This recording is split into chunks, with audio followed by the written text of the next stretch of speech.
please.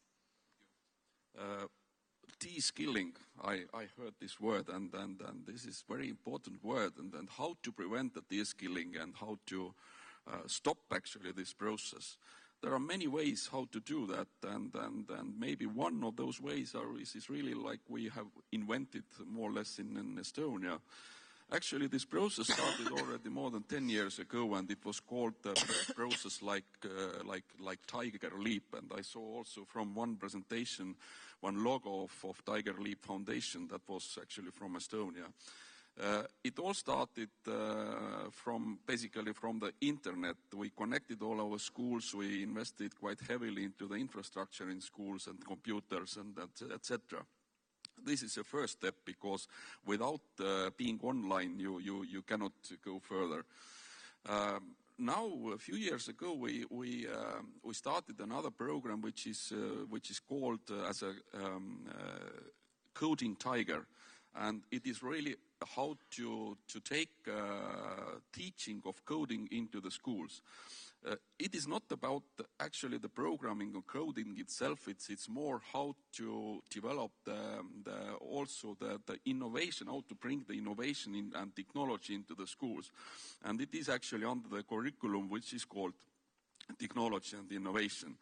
So this is not about having a special classes for teaching coding, but it is how to bring those methods into the other subjects. Just to give an example, maybe one day we have an English lesson, and there the kids have to translate some coding program manuals into Estonian. The next day they will have the math lesson, and then they will use some of those methods to solve some mathematical issues. And the next day they maybe will have an Estonian lesson, and then they will just write a story about how they did this coding, etc. etc. But there are schools really who start from the first grade already teaching some coding. They start from the programs like Scratch, and later on use the Python and etc. etc. And it is also very interesting when the teachers are innovative, that they can combine different very interesting aspects. For example, one of our schools has a special curriculum which is called Music and Mathematics. So they combine all these kind of things. And why it is needed? It is very much needed also to make the studies more interesting. Yesterday there was absolutely brilliant presentation from young school children, which is called the Generation Z, as far as I remember, and where those young people, very innovative people, they complained that it was not interesting anymore in the schools, and they very often they know even more than the teachers, and we have to prevent this kind of attitude. We have to make the school more interesting and also contemporary. Excellent. Thank you so much for this contribution.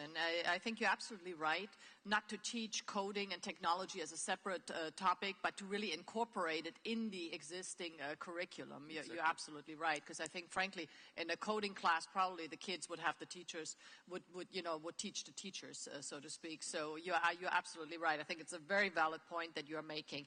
Can I just ask very quickly as a follow-up, has it translated into economic results? I mean, are more jobs being created? We actually have, because everything starts from the kindergarten, and it actually ends in the university level where the graduate finally goes to the labor market. We have set very ambitious targets in Estonia to really increase the number of ICT experts more. We want to get more than 20,000 up to 2020. 20,000, it seems it's maybe not very big number, but if you take that our population is only 1.3 million, then it's actually a huge number of people.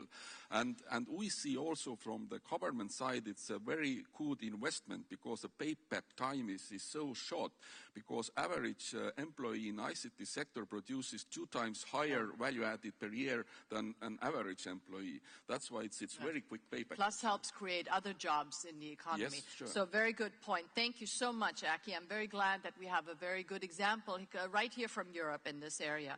Now, we want to devote the second part of the session introduction to the issue of entrepreneurship. I already mentioned it in my introduction.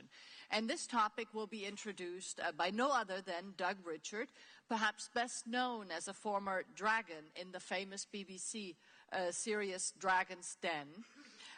Doug, you are a serial entrepreneur and angel investor.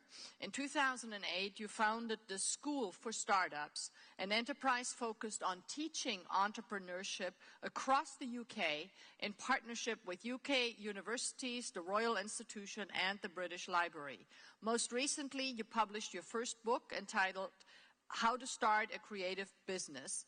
Originally from California, you have now made it very much part of your life to get us Europeans, or at least British people, to be more entrepreneurial. So I very much look forward to your introduction. The floor is yours.